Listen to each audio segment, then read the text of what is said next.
If you're a woman who always feels like you're on the outside of things, like people like you, but they don't quite know you, you're not alone. You might be friendly, supportive, dependable. You try hard. You keep the peace. You show up when you're supposed to. You say yes. You try to be easy to be around. And yet somehow the real closeness, the kind where you feel safe and known and like you belong, it doesn't land. You leave social events feeling tired or vaguely empty. You wonder why no one reaches out. You ask yourself if maybe you just don't click with people the way other people do. This kind of loneliness, where you're surrounded by people but you still feel separate, can be incredibly painful. And it tends to stick around year after year, even when everything on the surface looks okay. Over time, you might start to wonder if this is just your life now. But in my work, I've seen a pattern that may help explain why this happens, especially for women who experience trauma or chaos growing up. It's a behavior that I call covert avoidance. Covert avoidance isn't about isolating or withdrawing in obvious ways. In fact, people who are stuck in this pattern often look like they're doing everything right. They go to work, they have relationships, they smile, they participate. But underneath that surface, there's a quiet habit of keeping people at arm's length. And for some people, it's so automatic, they don't even realize they're doing it. You might feel, just too tired all the time to make plans or too busy to follow through on things that you said you'd do. You might say you'll go next time, but next time doesn't come. You might find yourself looking at your phone when someone's trying to connect with you or keeping conversations light when something real wants to be said. Sometimes covert avoidance looks like staying in a job that drains you or keeping friendships that never go deeper than small talk. It may show up in the way that you rarely tell people how you really feel, even people you trust, or how you stop yourself from making real commitments to people or to anything important because something about that feels too exposed. Now, none of this may feel like avoidance. You might think that you're tired or introverted or cautious. You might even think you're being kind, just not bothering anyone, not making demands. But when patterns like this repeat for a long time, when relationships stay surface level, when loneliness feels permanent, when your connections never seem to feed you, covert avoidance might be playing a role. Now, in my teaching, covert avoidance is a pattern that often develops as a way to manage stress and dysregulation. When a person's nervous system is overloaded, or even ordinary connection can feel hard. They may begin stepping away just quietly, without even realizing it, always feeling like this is just for a minute, just for a day. Not because they don't care. They're stepping away because they're managing more than they can show. And by the way, if you're using avoidance to manage dysregulation, I'll tell you right now that the most powerful thing that you can do is to know the signs of dysregulation so that you can learn to re-regulate. So I've got a quiz. It's the starting place. I've got a quiz. You can download it and check the signs of dysregulation and see which ones are showing up in your life. I'll put a link to that in the first line of the description section below this video, and you can grab that by clicking on it, and I'll send it to your inbox. But that alone space might feel therapeutic in the moment. It might feel safe, but over time, it builds a wall between you and the people you care about and the people who might care about you. So how do you break the pattern? The first step is just to notice it. Noticing when you're holding back, when you're pretending to listen, when you're already planning how to leave, when you're texting instead of talking, when you're saying next time, but you don't mean it. Now, when you catch yourself, take a step in the other direction, a step that matters. Here are a few places to start. 1, tell the truth when you want to say no. A lot of covert avoidance hides behind polite excuses. You say, maybe next time, or we'll see what happens, or, well, I'm really swamped right now. But the truth is you just don't want to go. The problem is when you lie to cover a no, you cut yourself off from real connection. You build a wall between what you feel and what you say. And a stronger move is to be honest and say, I'm not up for that this week, or thanks for asking, but I don't want to this weekend. Now, people can handle that. And the ones who can't were never giving you real closeness anyway. Telling the truth It feels risky, but it's the first step toward letting yourself be seen. Number 2 is catch the moment when you start to disappear. Most people who practice covert avoidance don't storm out of rooms. They just kind of fade away. They go quiet in the middle of a conversation. They let their attention slip to their phone. They leave mentally before they leave physically. If you know this is your pattern, try this. When you feel yourself shutting down, just stay one more minute. Just make eye contact, say one true thing before you go. You don't have to bare your soul. Just keep yourself in the moment a little longer. Over time, that extra minute teaches your nervous system that connection is survivable and sometimes nourishing. Number 3 is let one conversation be about you. Many women who feel chronically lonely are excellent listeners.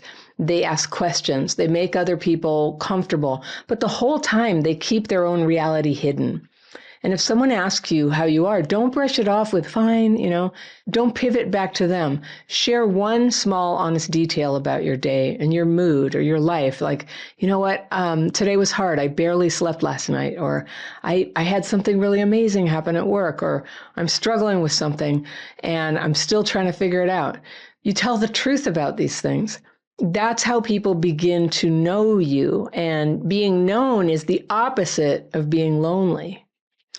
Number 4 is reach out to someone you've been avoiding. Avoidance often leaves a trail of people who were once important to you, friends, family, colleagues, neighbors, but you never quite got back to them.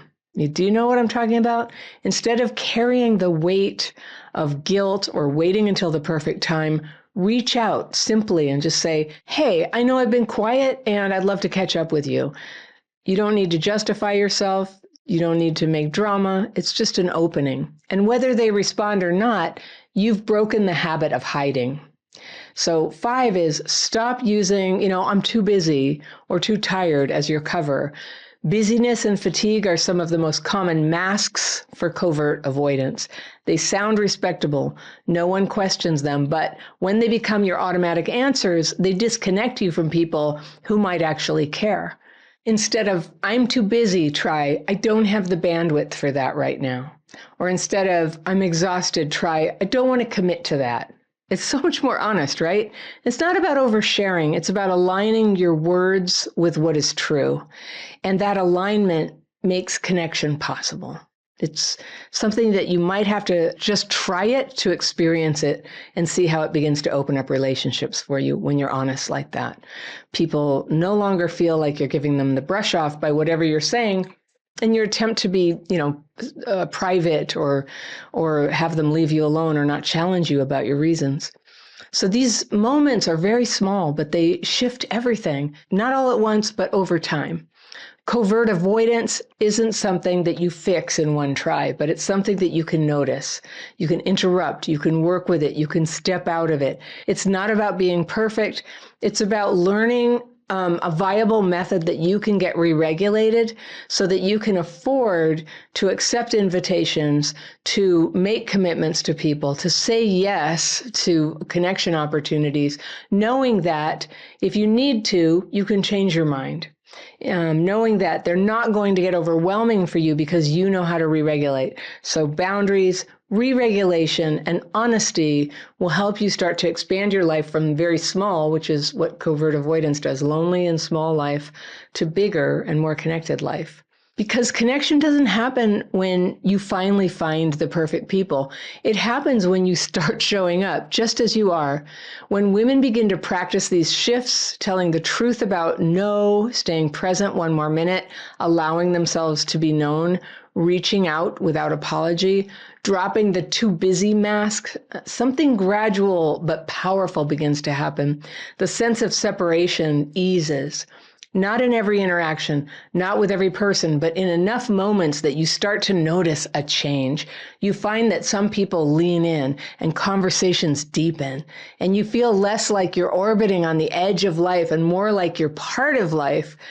That's the work of dismantling covert avoidance. Not to force closeness, not to win people over, but to stop blocking what connection is already just like right around you and possible for you. Over time, these choices do stack up. And when they do, loneliness stops being the default. And by the way, I've just completed my book, Connectability. It's all about healing the hidden ways you isolate, and especially about covert avoidance.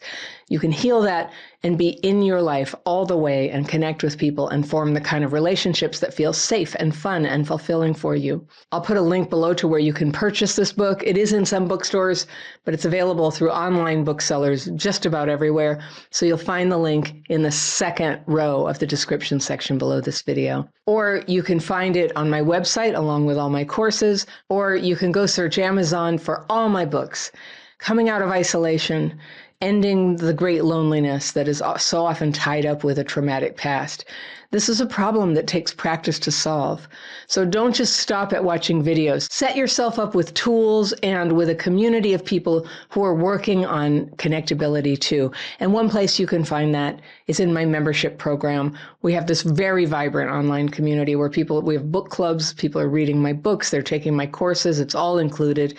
You can find out more about that in a link down in the description section too, or on my website. Having tools and community can really accelerate your healing and help you master the art of re-regulating your nervous system so that you don't have to avoid people just to accomplish that. That's a lot of what avoidance is. Feeling like it's just going to be too dysregulating to be around people.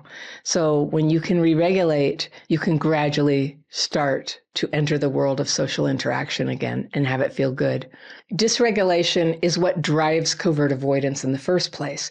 When your system is revved up or shut down, ordinary connection feels overwhelming.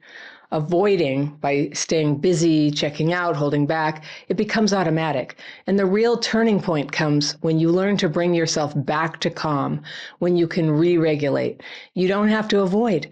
You don't have to disappear. You can stay present long enough for connection to happen. So that's the work, noticing when you're dysregulated, using the tools that bring you back to center, and then stepping into connection from there. And this doesn't mean it's always easy or always comfortable, but it makes connection possible. That's why we do it slowly. We call it titration. We do it a little at a time. If you've been isolated a long time, I caution you against trying to suddenly run out into the world and connect with everybody. A little at a time is so much more sustainable. So when you keep practicing that, covert avoidance loses its grip and connection shows up in your life like the sun rising in the morning, just easily and naturally and without fail. You belong in the human family, and it's time for you to come on in and take your place. If you like this video, I've got one that you're going to love right here, and I'll see you very soon. It can begin to feel like an addiction where you almost want to feel overwhelm or exhaustion, because then you can give yourself permission to just lie down and keep isolating.